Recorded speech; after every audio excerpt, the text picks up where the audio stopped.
Hello everybody and welcome to another episode of the Outside Insider podcast here on Philly Sports Network with myself, Liam Jenkins. This is it. This is the last of the tea to be spilled before the NFL draft, and we're going to cap off this 3-day run in the best way possible. We have had two fantastic shows with Eric Crocker and Andrew DeCecco. We're now going to end the big finale with a show that you guys have been requesting in my mentions for quite some time now. I would say years, but that makes me sound a bit older than I actually am. But we're also nearing 100 episodes now, which is a little bit crazy, so we'll save that soppy speech for another time. But if you are new around here, guys, if you've never listened to a very sassy and a British voice that's a bit too high-pitched for normal ears before, this is your time to hit subscribe. So we're on iTunes, Spreaker, Stitcher, Spotify, iHeartRadio, YouTube, and all good platforms. So if you are listening to this on YouTube, it would mean the world to me if you could just go on Apple Podcasts, hit subscribe, leave a little 5-star review, and tell me how much you dislike the voice. That would be great. But without further ado, we need to get into the NFL draft with a man that has not been on this show before, but I hope will be back very, very soon. So this is it. This is the podcast that I think has been the most specifically requested of all time ever in any genre. Like, it feels every week, Michael, in my mentions there is someone saying, "Oh, you, Michael, and Ben should do a show," and then I'll position it with a little sassy gif, and no one responds, and it breaks my heart. And now we're here. Yes, we are, and I've had you on BGN Radio before. Don't you slander me like that? This is my first time in your home, though, and I like what you've done with the place. So I'm glad to be here and talk draft with you at this very pivotal point. This show should do very well, and I'm glad you considered me for this primetime slot. I'd rather have nobody else. So Michael Kist of Bleeding Green Nation Radio, happy owner of what's now 1 million downloaded podcast. That's gonna feel good.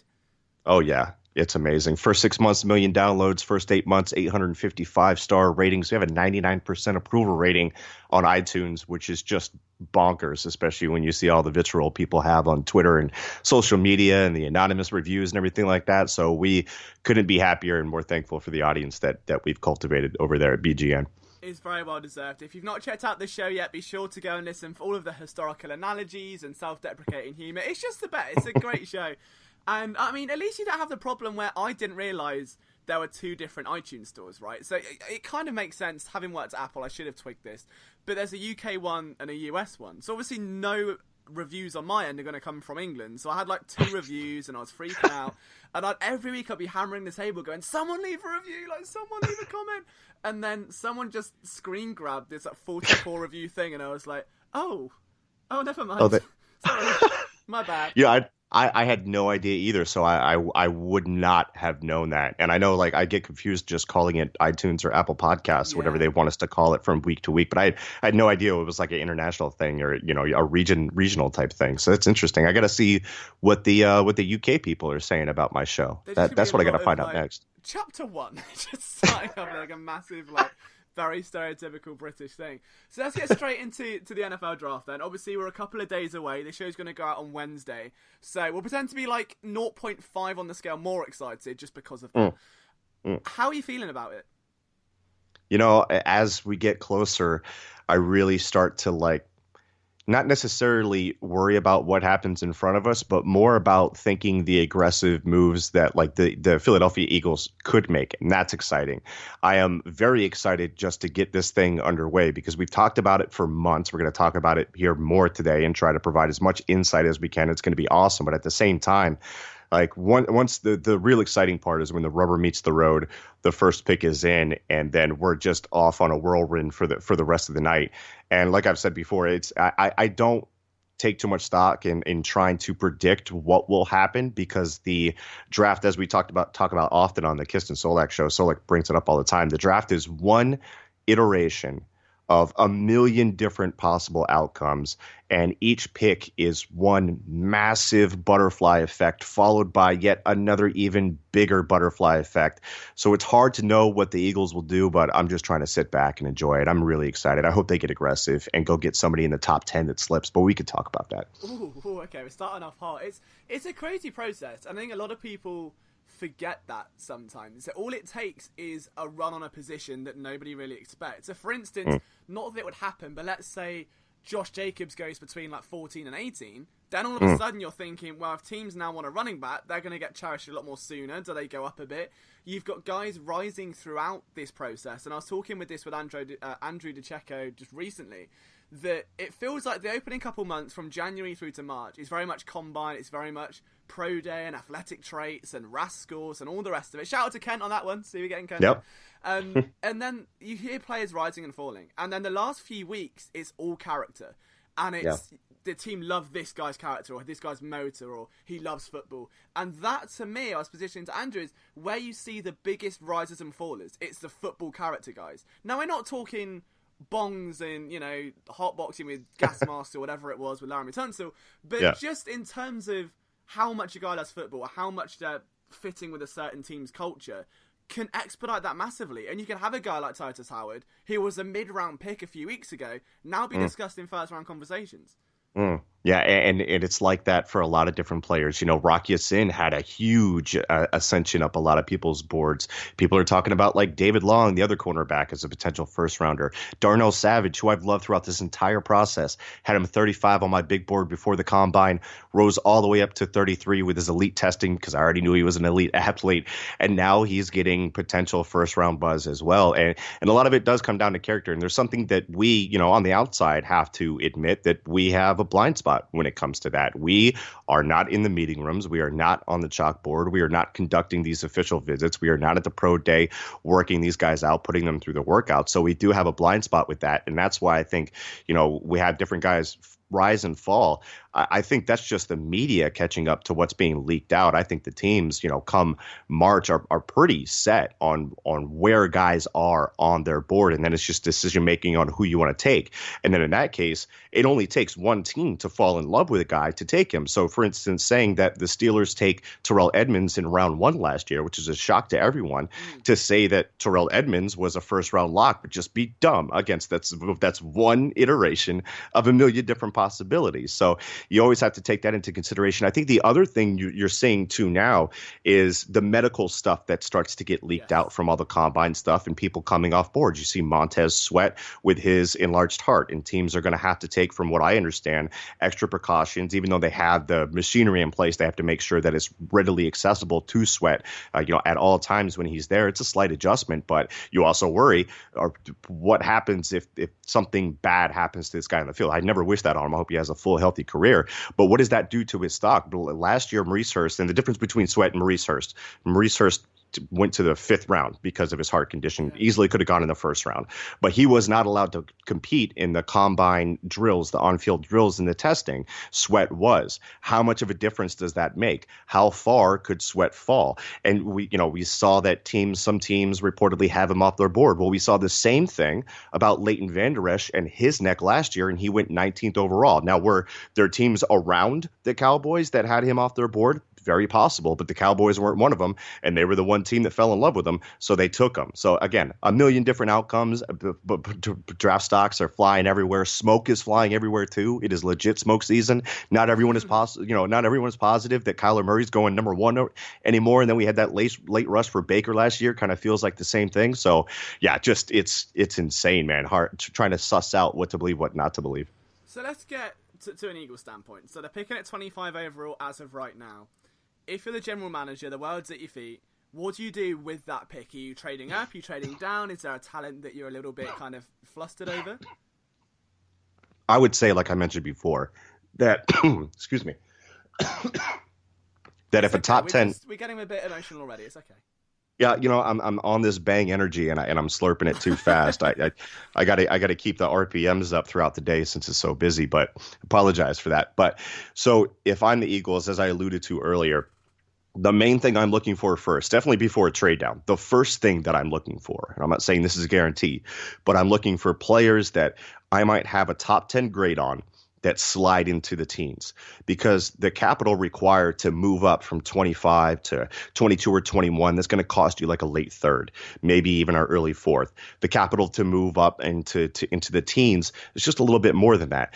If you find a guy like a Brian Burns from FSU, like a Jonah Williams from Alabama, like a Cody Ford from Oklahoma, the two offensive tackles there, if you find an Ed Oliver start to slip, maybe Montez Sweat starts to slide because of the heart thing and the Eagles are okay with it, what do you do in that situation? I'm fully okay with taking a player that I have a top 10 grade on that falls into the teens, so you're already getting good value, moving up to go get him, and then sacrificing one of those midday picks, because that person, that player, and the Eagles are very in on winning this year, is going to make an immediate impact in meaningful areas of this team. And I mentioned the trench play for that very reason. So that is the first thing that I'm looking at. If all of those guys are gone, I think there's a good pick of people that could be falling down some boards at that point. But if that's not there, then we can talk about who's there at 25. And then that's when you start to look to trade back if you think that you can get similar value out of a guy maybe in the top of the second round than you could at 25. But trading up is my first instinct, I think, how it's going to be. Look to be aggressive.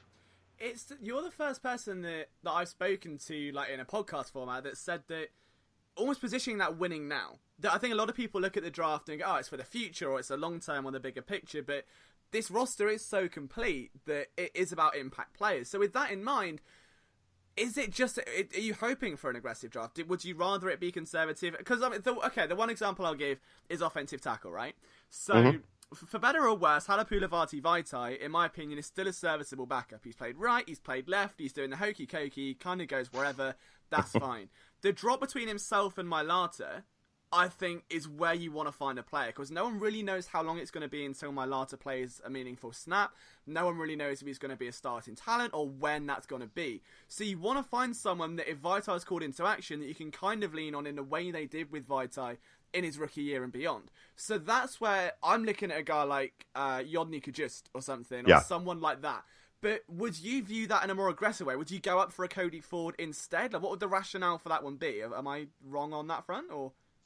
Yeah, so I talked about players making an immediate impact, and that's kind of what you want. I think the offensive tackle position is a little bit of a special case, and you're also kind of safeguarding against Jason Peters going down, and it's such a premium position that I think that's important. So in my view with offensive tackle, I think Yanni Kajust is like the floor, and then like Cody Ford, Jonah Williams is the ceiling as far as a trade up goes. But I don't think it's anywhere outside of that, because if you pick somebody outside of that, a developmental guy, well, now you're trying to roster all of these guys and develop, Jordan Mailata, and you have to protect him from getting sniped from another team. If the Eagles move up and be aggressive and get one of those top tackles, or even if they have Yanni Kajust fall to them in the second round, I think the plan should be go get some capital for Halapoulivaati Vaitai, who, like you said, capable backup, will be one of the better backups around the league, or at least viewed as such. I'm not very high on him, but I think I understand that the NFL is desperate for somewhat competent offensive tackles, and he's shown that he can be that as a spot starter at the very least. So I think then the move is to trade Vaitai. You get extra value out of that. So you lost some value moving up to get your guy, but then you also got some security at that position if and when Jason Peters goes down. He's a year older, only played 80% of the snaps last year. So the thinking is, if it's past Kajust in like the second round, I don't think they draft one, and I think they hold serve with the position. But I definitely wouldn't put it out of play that they're going to be aggressive and then look to make a move so they can continue to retain Mailata and develop him behind there. And I would feel much better about that left tackle position moving into the year. All right, so let's touch on safeties really quickly, which is another big position of need. And I've tried to ask somewhat similar questions throughout these three shows. We've had Andrew DeCecco on yesterday, well, about 2 hours ago, but it's gone out yesterday.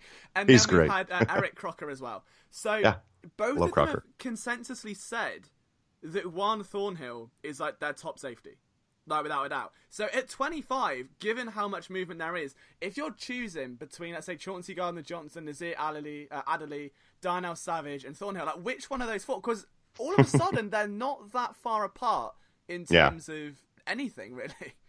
Yeah, Nasir Adderley and Chauncey Gardner-Johnson are butted up right next to each other. I think Nasir is more of the deep safety type right away, but he does have some cornerback experience. I like the ability for Chauncey, the versatility that he has to not only play in the box, to play in the nickel, to play free safety, because your free safety has got, both safety positions kind of have to do a little bit of both. You want to be able to spin your safeties and have them play both, that deep middle in a cover three. It's kind of important. They throw it in motion. You can switch your coverage and switch the strength of your coverage and all that stuff. So that versatility is very important for me.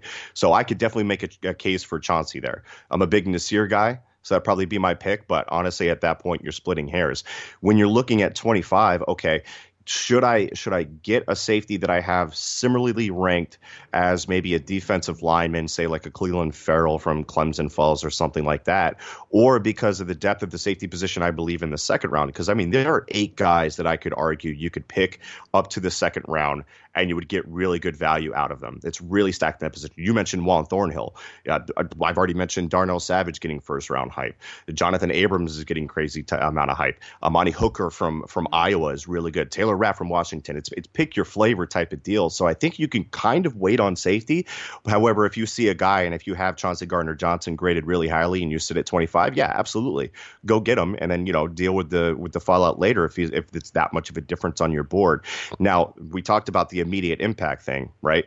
That gives you a little less immediate impact. You're drafting a little more for the future, but that's not to say that safety is not going to see the field. The Eagles love to run their big dime, their big nickel sets, and it also gives them a replacement plan for either Malcolm Jenkins or Rodney McLeod moving forward. So I like that as well. You're still getting value out of them at a spot that's a little bit further removed from the teens.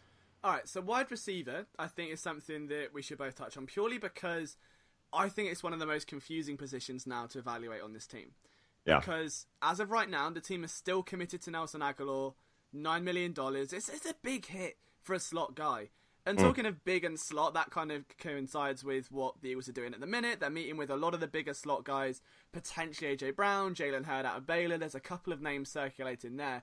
Would you rather, I position this in another show, at this point, do you try and fortify behind Nelson Aguilar on a conveyor belt format, just so you've got the next guy waiting? Or do you appreciate that DeSean Jackson's getting a bit older, you may not get a full 3 years out of him, Shelton Gibson's done nothing outside of a Nate Sudfeld showcase, and you still don't know what you've got in Matt Hollins? So would you rather fortify wide receiver 2, a position they've tried and failed to for 3 years now, or the slot where they've got a clear solution, it just could cost them a lot and they may lose it next year?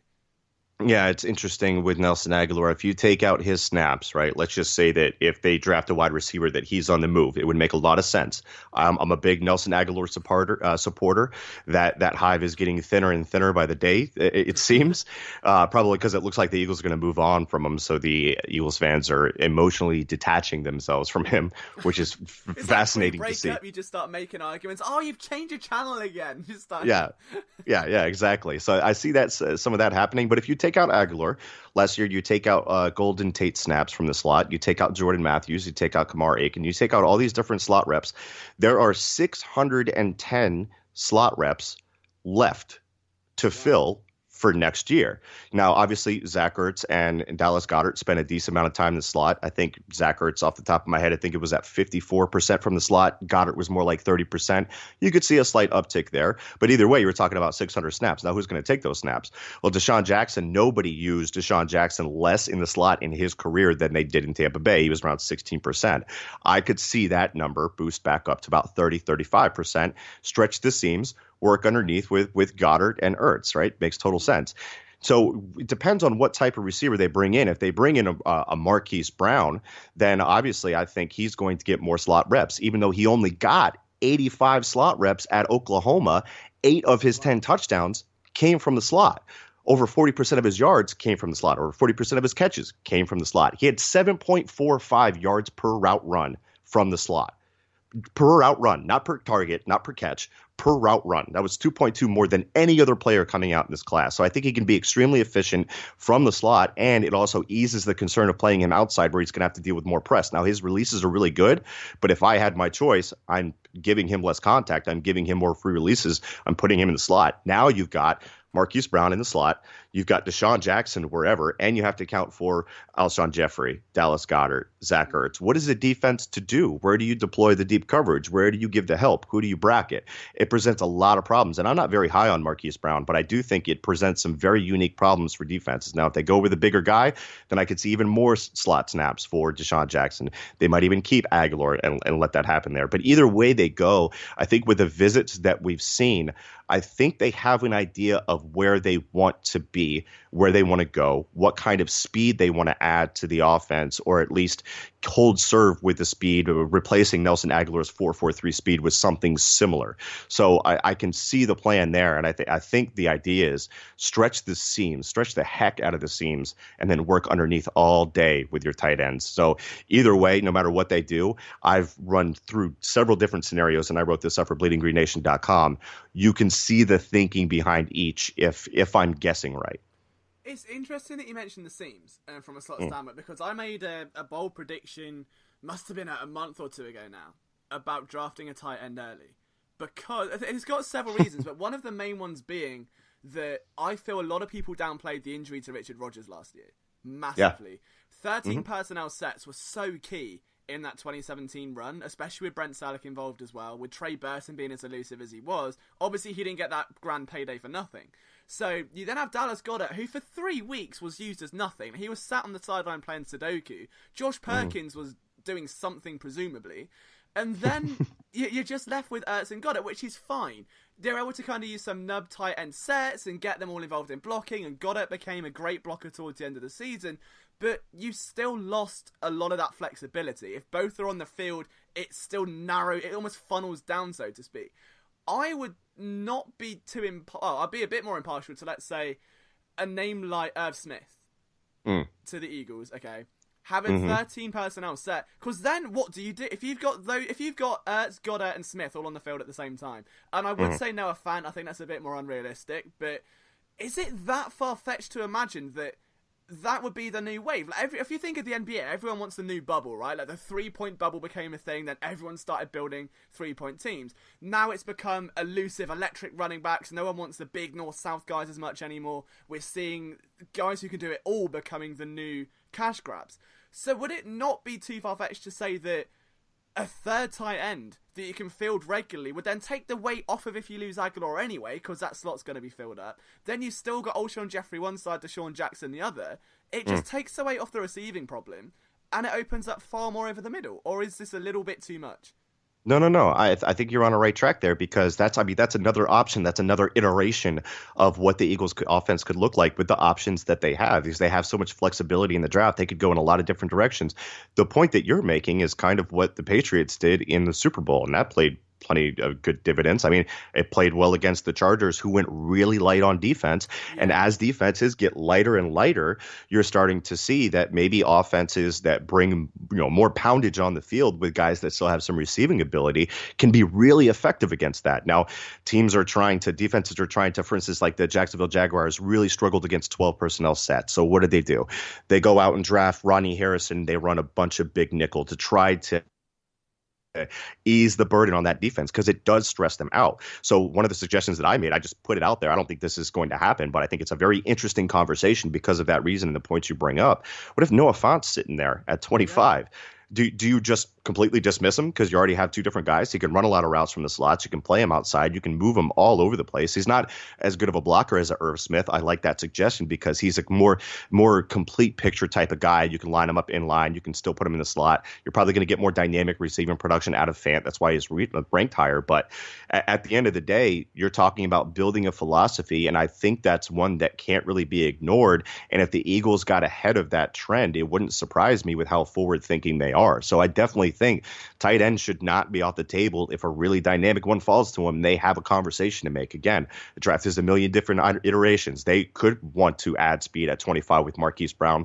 Let's say he goes 22 or 21, and then Fant's there. I mean, the different conversations that you can have. DK Metcalf could be there too. Do we want the big guy on the outside? Do we want the small guy in the slot? Or do we want the tight end that's going to give us fantastic production and give teams matchup nightmares? So many different options you could go. I think that's one of the lesser possibilities, but I'm definitely not dismissing it offhand. Hey, I think we couldn't really have this show without talking about running backs. That would almost be... We'd get crucified for it, I think. So the running back picture itself is a very intriguing one in every sense of the word. But there seems to be almost two hives in there. A lot of people want Josh Jacobs, which I get it, but no. And then there's the rest of everyone who kind of either wants the value, or there's a massive Darrell Henderson following right now, which I'm a sucker for. Which, is there a running back you're leaning towards in this situation that you'd want to see the Eagles complement Jordan Howard with? Yeah, I mean, it's interesting because I set some parameters for who complements Howard, and I think that's a short-term view. So I'm going to admit a failure right there and just say I think the Eagles are looking for more long-term picture style, and they don't know if Howard's going to be here after next year, whatever happens. But the two areas that Howard is missing in his game is dynamic receiving production, and then also the ability to make people miss in space. It was a big bugaboo for him last year. Like, he's a smart runner. He gets upfield. He reads it right. It's just making that filling safety miss because he doesn't have the requisite burst to create favorable angles and things of that nature. So when I looked at those two things and I ran the numbers on the guys in this class, I came back with a few names, and one of them was Darrell Henderson, who I think is a fantastic space player. The guy ran a 1.42 10-yard split. That is bonkers burst. That's how he can beat. Put on the two UCF games. Watch the safeties try to fill against him. Number one, they're late. Number two, Henderson's got the wiggle to be able to make them miss even if they aren't late. And that's what I really value, the ability to beat the one guy that the offense blocked you to match up against, to where you don't have to beat multiple guys. You're going to be on a corner or you're going to be on a safety, beat that guy, and it could be a big run. Darrell Henderson has that home run ability. He had more 40-plus yard runs than any other player in college last year. He had more 30-plus yard plays from scrimmage than any other player in college last year. Like, his breakaway percentage for how much of his yards depend on home runs was like 70%. It was first in the class. And when you really dig into his film, he didn't have a whole lot of receiving production, but you need context for that. Tony Pollard was a converted wide receiver that played running back for them and ate into his pass reps, which is fine. If you can find the pass reps where Henderson is in the slot running vertical routes, you see he adjusts really nicely, and he's got good natural hands. So I feel better projecting him out to that receiving role, giving that dynamic receiving production. You go past Henderson, who obviously would be a second-round pick. I've heard the Eagles really have a lot of interest in Miles Sanders. His, I think, 2.6 fumbles per 100 carries. That really concerns me because a lot of them came against contact. He's got to shore that up, but otherwise, I think he's a pretty good football player. Not sure I'd take him in the second. Later on, I think another guy that really kind of fills that mold, Darwin Thompson from Utah State, who was a JUCO transfer, who I stumbled upon his tape, and then the same day found out he was a combine snub, and the guy's super powerful for a small guy. He's like 5'10", or like 5'8" or something like that, but like 200 pounds. Really big time gym rat. Good receiving production from screens and shorter routes like that. Very good contact balance for his size. He's got great strength throughout his frame. And then Justice Hill from Oklahoma State, I think, is another good fit. So I'm more the value guy. If they take Henderson in the second round, I'm here for it. But if they wait for Justice Hill or someone like that, then I'm here for it as well. And then if they take Devine Azigbo, who is more of just a traditional zone runner, and keep him for the future from Nebraska, I'm totally fine with that too. I mean, it's a pick your flavor type of deal. I don't think there's many complete backs in this class. So get a guy that fits what you want to do, where you think your offense is missing certain traits. So I would throw one running back out there, but I'm pretty sure you've got the opposite opinion onto me. Go on. Travion Williams. Yeah, man, he doesn't do it for me. I didn't. He's a complete back, and he just does everything a little bit, and he's nice. He's a nice man. You're correct. He does everything a little bit. Like his traits were kind of like a flat line for me, and I don't mean that like he's like technically dead. I'm saying like all the traits were just kind of average across the board. Like he didn't have a trump card. Smallwood. Yeah, I mean, we're talking about Wendell Smallwood here. What are we really doing? Like, I could give you 15 upgrades over him in a week running back class. Just give me someone that makes the right decisions, and I'll take Darren Hall from Pittsburgh over him just because I feel like I trust his decision making better. But yeah, I mean, yeah, Travion didn't qualify for the study that I did with the parameters that I set because I didn't see the receiving, dynamic receiving production. I didn't see the contact balance to make guys miss or get enough extra yards on a consistent basis. So he's just kind of like an average player for me. I think there are guys that excite me a little bit more. I don't hate them, but I'm not in love with them like it sounds like you are. What round? I'll throw it back at you. What round would you take Travion Williams? It'll be 4th or 5th. Like, it's not a... Okay. You know, it's a bargain bin type deal. But I feel like I have a 5th round grade. That's fine. Oh, really? Oh, wow. Okay, I feel like... Okay, this is the thing. Let me get my rankings out there, because I'm not sure if you saw it, I did a video and like a massive study where instead of just having like a Pro Football Focus grade or something like that, just looked at what the Eagles value in running backs and then listed them and kind of like so did my own little breakdowns and say and graded each kind of trait. And then I ended up with, I think Josh Jacobs was the top of the board, then it was Harris, then Henderson, and I'm pretty sure it was Montgomery next, and then it was Travion Williams. What about James Williams, over 200 career catches? Who did? Very good. What about James Williams for the 200 career catches from Washington State? Does that entice you at all? I only chose 10. Look, after the first few running backs, I think running back boards look a lot different for a lot of different people. Yeah. I mean, Bruce Anderson, after accounting for Rodney Anderson from Oklahoma, his injury history, ended up as my running back 3.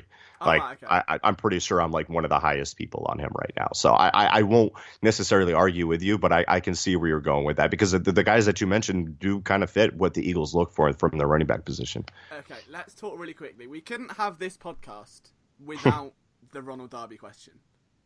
Because this is something, I know it's not quite draft related, but I've asked everyone this week. I feel like I need to bounce this idea off people to make sure I'm not totally insane, because I had a very hard stance on this from day one, and it seemed everyone else had the opposite view, and I'm like, I can't tell if I've driven myself insane by just watching too much Jalen Mills All-22 all my life, or if there's some validity to it. So I understand why they brought Darby back. It makes sense. Everyone listens to this show just like head in hands, oh my god, he's off again. Like, it's happening again.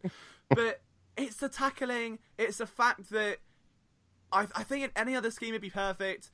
I think that while his deep speed's great, it doesn't complement Mills. Like, I feel a quarterback, like we see Eli Manning do every time they play, can pick his poison. If you want to go underneath, you attack Ronald Darby, because coming down and clicking and closing, the angles are often horrific. If you go the other side, you've got a corner that bites on everything and doesn't have long speed. So you can choose where you want to go. And I feel like that's the issue that we've got. It's not that Darby's a bad cornerback, because he's great in coverage. His hips get me a little bit flustered, and his footwork's fantastic. It's the tackling inconsistency, where you're now facing Saquon Barkley twice a year. You're now facing a flurry of running backs in this year's schedule that are going to punish you outside. And I feel like he's going to get worked on quite a lot. And I can't tell if I'm the only one with this opinion. I think Ronald Darby has Pro Bowl potential. Oh, no. That is very unrealized. And I'll qualify with that, right? So I scouted Darby in the summer. And that was right when the Eagles had traded for him. That was for the Scouting Academy competition, the Prove It competition that I eventually won. So humble brag there. So I'm very familiar with what Darby was in his rookie year, to his second year, to his third year, to his fourth year. And I understand the injury struggles. He's still a young guy, but I mean, I just see fantastic movement skills. I think the hullabaloo about his tackling is a little overhyped, because, I mean, there are plenty of examples, too, where you can see, I think it was a couple of years ago, when his game back against the Dallas Cowboys, they tried to run that quick smoke route to Des Bryant about 3 separate occasions, and Darby came downhill and shut it down. So I think there are still those traits there, and I think that's a little bit overblown. Also, if your cornerback is trying to tackle someone like Saquon Barkley, good luck to any cornerback in the league. If that's the case, draft all the old school corners that you want. You're going to get burned deep all day. I wish that Jim Schwartz would let him play a little bit tighter, because I think that Darby can clack, come downhill really, really quick, but he's starting 7 yards off the ball, and you know, they're not getting those underneath zones out there quick enough, and teams know that they can exploit that, and teams often, I mean, you look at what the Eagles were dealing with. People thought the pass rush disappeared for a good portion of the season, when the fact was the season started out, the first 8 weeks, quarterbacks were getting the ball out within 2.2 seconds. So your pass rush isn't going to get home in 2.2 seconds. Your corners are off. You're letting them, exploit you like that. A perfect example is the Tampa Bay game. You can look at any rep there and see that guys would have gotten there, But, the corners were so off. You're respecting the speed of DeSean Jackson, who burned him early. I get all that, but they're showing too much respect. They got to let Darby play a little bit tighter, and I think you'll see a lot more ball production from him. You also see that window close down to where the angles don't matter as much. It's more immediate. So I think Darby has Pro Bowl potential. I completely understand why they brought him back, and I think it was a really good contract. It leads to a crowded, cornerback room. But for me, like if I were to set a lineup today, I'm probably going for my two outside corners. I'm going Rasul Douglas and Ronald Darby because I'm sick. I'm sick of seeing Mills. Another discussion because this is good. Like cornerbacks are my one area that I love more than anything. Rasul Douglas. I was having this conversation with two guys now in 2 days, but I like having other people's opinions on it. I don't understand what's going on with him. I don't think it's his fault. To me, I don't think he's going to be on the team. I can see him being traded, and I hate it. It breaks my heart because I think whenever he's on the field, you can see he's a work in progress, but you can see week to week there's development. And that's the thing. That's what you want in any defensive back, that you can leave one play. Take that overtime touchdown to Amari Cooper where you can see it broke him like it'll break anyone. But the way he rebounded from it was fantastic. Yeah. There is clearly a difference in value between how the coaches, the media, and the fans all view Rasul Douglas to the fact I always liken it. Dexter McDougal came off the street after shopping at Walmart, drops his bags, puts on an Eagles jersey, runs into Jordan Hicks for 106 snaps, and then comes off and they go, all right, fine, come on, Rasul, go on. And I don't understand. And I feel like there is something clearly wrong because after next season, Darby's going to be a free agent. It's unlikely the Eagles are going to be able to afford it as of right now if he does play to that potential. Then you've got Jalen Mills, who contract year again. Do you finally move on from that and get yourself a solidified starter?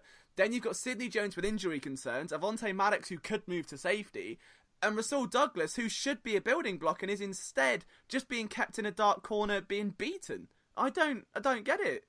Yeah, and I'm thinking that may change this season, and it's tricky trying to figure him out, right? Because in the middle of the season, I think it was after the Vikings game, I had pounded the table for Jalen Mills to get benched because he really struggled that game, and then he nearly got in the fight in the near personal foul where Fletcher Cox had to pull him off, and I'm thinking, my God, yeah.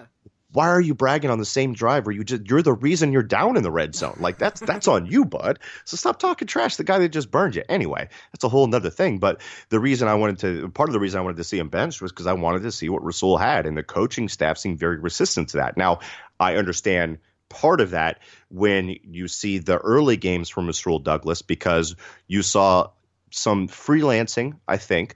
So it might not, the coaching staff might have been scared that he doesn't stick to the script or he doesn't necessarily fully grasp the script. So I get that part of it.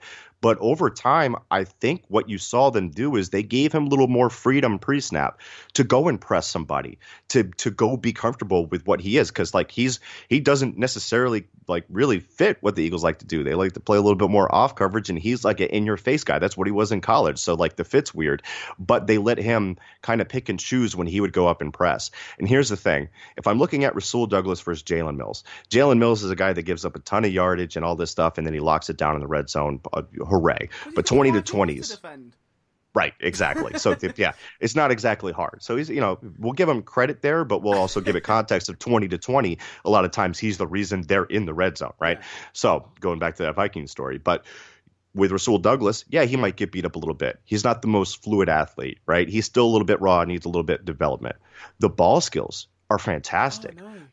So if you're going to give me a guy that's going to give up, let's say, 80 yards a game, let's say both of them are going to do that, give me the guy that's giving me more consistent ball production. It's going to come down with some doggone interceptions, and I think that's Rasul Douglas, and that's why I prefer him. So I'm hoping what they saw throughout the season and the encouraging growth that they saw from Rasul after being tentative to put him out of the field for whatever reason, whether it be for the freelancing or the mental processing, whatever it is, I hope they saw enough of the ball skills when they were lacking turnovers on defense to give him more of a chance to win that starting job in training camp. That's my hope. We can all dream. We can hope for the best. I know we're kind of overshooting time here. I don't want to keep you too long. A few more questions, though, if that's okay. Mm-hmm. I'll flutter my eyelids really gently. So, draft crushes are always a fun thing to dissect. Who's your biggest draft crush going into this weekend? Yeah, I mean, comparative to literally everyone, it's probably Bruce Anderson from North Dakota State. I did a RSP film room with the great Matt Waldman on him. I remember I went to Mobile and I introduced myself to Matt because we had not met before. And immediately I asked him, I said, you put something on the timeline you were saying that a running back reminds you of Thurman Thomas. Can I just ask you, is it Bruce Anderson? And he was like, that's exactly who it is. Wow. We got to do a film room on him. We got to, and we just, we had like a 5-minute rap session about it, ended up doing like an hour and a half long film session on him. And I had a great time. And I felt like Bruce Anderson was a guy that could do everything, felt comfortable projecting him to a more advanced receiving role than he got at North Dakota State. So he's a guy that I think could be really productive from a smaller school, really being slept on, came in under 4.6, had a good 10-yard split at his pro day. Nobody really reported on it. I think he's going to get drafted late, possibly undrafted, but he's a guy that I absolutely love. As far as guys that I'm just like straight up like hiving for, like this is my guy. The Eagles could draft Garrett Bradbury, the center from NC State, and I would not bat an eyelash. He can be an emergency fill-in as a guard this year if he needs to be. But Kelsey, I don't think he's long for this league, which is unfortunate because I absolutely love Kelsey. But Garrett Bradbury, and I had Owen Reese to talk interior offensive lineman on one of the BGN draft specials, he called him Baby Kelsey. I see enough Kelsey to know that when Baby Kelsey's staring me in the face to know who that is, and that's Garrett Bradbury, absolutely. And I can, he's going to have some anchoring issues and whatnot, but I mean, so does Kelsey. Who cares? He's so athletic. He's the Grim Reacher. That's your perfect 1-for-1 replacement. I'm hiving on Bradbury. Okay, so Penny Hart out of Georgia State. Fun player. Yeah. Fun player. Yeah, I like him. Okay. You see that? I put a rep on Twitter of him body slamming like an overhang defender on a run. I'm like, this dude's got some dog in him. He was very, very good in Mobile, by the way. I was shocked by his testing. I don't know what was going on there, but you like him? Well, the thing is, I've got a weird affiliation with him. So I don't. So the story is, Michael. Okay, it's a long one. Set yourself down. You're not getting out to write this article up. I wanted NCAA 14 for years. Okay, and being in England, you just can't get it because it's region locked. I saw it on eBay for like £15 and was, I've got to get it. So I panicked and bought it and realised I don't have a PS3 to play it on. So I had to go and buy a PlayStation 3 just to play NCAA 14. Did a dynasty with Georgia State, and Penny Hart was there and blew everyone out of the water. And I was like, he'll be fun in a couple of years when he goes to the draft. And now here he is, and he's fun. so that's it. That's the team. You really got to trust the tape with him, though. You got to trust what you saw on Mobile because the testing was pretty poor. How much do you, and that's a big box for a lower level competition player to check. Because for instance, Lorenzo Jerome from. God, I can't remember the school now, but St. Francis last year tested horribly, loved his tape. He was a monster in Mobile, and then he goes undrafted because the testing is so bad. So you hope that those guys pan out. I really do like Hart, though. Yeah. So so another guy I'm really high on is Blake Cashman, linebacker. Tested great. I think Blake Cashman's fantastic. As in a sideline to sideline, there are two that I really like that would fit the Eagles, in my opinion, who would be Cashman and David Long. Yeah. David Long is interesting. I think he was blitzed into a lot of his production, so I'm worried about the mental processing aspect of his game.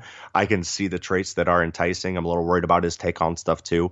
Cashman, I really like you said, that range. I think you can get in a little trouble sniffing where he shouldn't be in the box and still has some processing issues there. I'm also worried. I think he had something like 2 or 3 shoulder surgery, something to that effect. So I'm not a doctor. I can't really project that. I can only go off what the film tells me. And the film tells me that he's a pretty good football player, and I think he's in my top 80, and he's one of my more favorite linebackers in a linebacker class that I absolutely hate outside of the top 2 guys who I don't even think I have ranked as highly as a lot of people do. So, yeah, I mean, I can see it with Cashman. I'm worried about the medical. With Long, I'm worried about how much he was schemed into, but the profile is definitely enticing.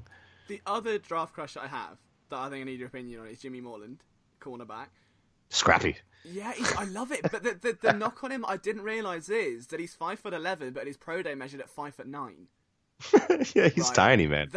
It's like kind of a Minnie Mouse just sprinting. It's like he on an all-22 to the speck just flying around the screen. But I think he's so aggressive, and the way he tracks a ball like a receiver, like over his shoulder, it's really impressive. Like you don't see that very often from defensive backs. It's like he's got all the traits, he's just tiny. So I think he's kind of limited to a slot level production, and obviously I could never ever replace Captain Cravon. That would be blasphemous. But I see the appeal. Yeah. Is he Avante Maddox, another small shrine school explosive dude out of his break? Like, is he another one of those, or is he not close to it? I think when I watch him, and I saw him live at Shrine Week during the practices, so I got an up close look at him. I already knew he was small. I could tell by looking at him compared to other people, so that didn't really bug me. But this guy was the chirpiest of the chirpers and punched above his weight as far as the physicality that he played with. I don't know how well that holds up at the NFL level, but he plays bigger than what he is. And like you said, I really like the ball tracking and the ball skills there. So he's a guy that, yeah, for a smaller guy, if I'm going to take a chance on somebody, I want somebody with the mental makeup and the athletic profile of a Jimmy Moreland. So I can see why you're intrigued by him. Okay, so final couple of questions. One of them, biggest bold prediction for the Eagles in this draft class. Is it going to be a massive trade? Is it going to be a shock first round pick? What are we saying? Trade up for my dream scenario, and I kind of alluded to it before, but I would say, and this is something that Bo Wolf from The Athletic put out today. He had them trading up to 15 to grab Brian Burns, the edge rusher from FSU. I think when me and Ben Solek had talked the previous day for a recording that is dropping, will have dropped by the time you put this show out, I think I had them trading up above the Tennessee Titans at 19 to get to 18 because I think that Burns would be a prime candidate to go there. So I'm going to say a trade up into the teens to get Brian Burns, the edge rusher from FSU, and then you can shut it down from there. I'm happy. I'm good. My main worry, though, because a couple people are kind of hinting at trades up for defensive ends. I understand the logic. It would be perfect. You would have a front four like no other. My concern would be, is that not somewhat of a knock on Derek Barnett? Given that now you're going to have Brandon Graham and Derek Barnett, then, Chris Long may not come back. It's not looking likely at the minute. Vinny Curry's there. Josh Sweat's there. Obviously, if you bring in another first-round guy, I don't think Barnett and Brian Burns would be the starter straight away. Is that not at least a kind of, what do we have in Derek Barnett? Is because I feel my opinion on Barnett, again, it's one of those two hives, right? Either people love him and think he's this all-star defensive end that flies around and bends like Sonic the Hedgehog, or that he disappears a little bit. And I feel like that on long drives, he'll kind of burn out after the first couple of plays. You won't hear from him again. Then a few drives later, he's had a quarterback hit, wasn't it? And then it's the same again. So I'm in that. I know Ben's kind of very anti-Derek Barnett.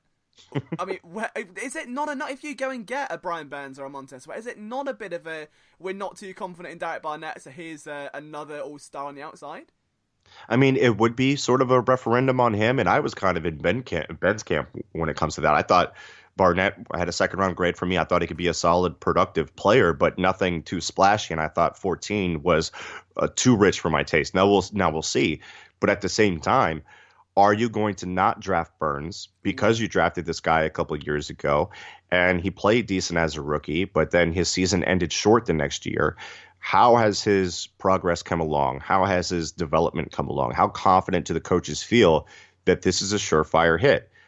I don't know if it's absolutely there. Now, if he is, well, now you've got three edge rushers, locked up for the next 2 or 3 years, and you're looking great. And I think Burns is a fantastic complement for what Brandon Graham does on the other side, because Graham is more of that straight line to the quarterback type deal. And we talk about this a lot on the Kist and Select show, getting the multi-level rushes.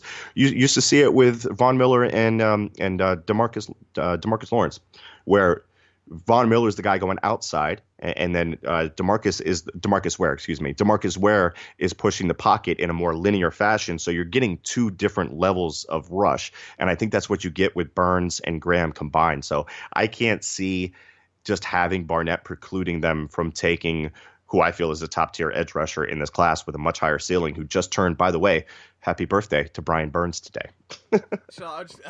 Happy birthday.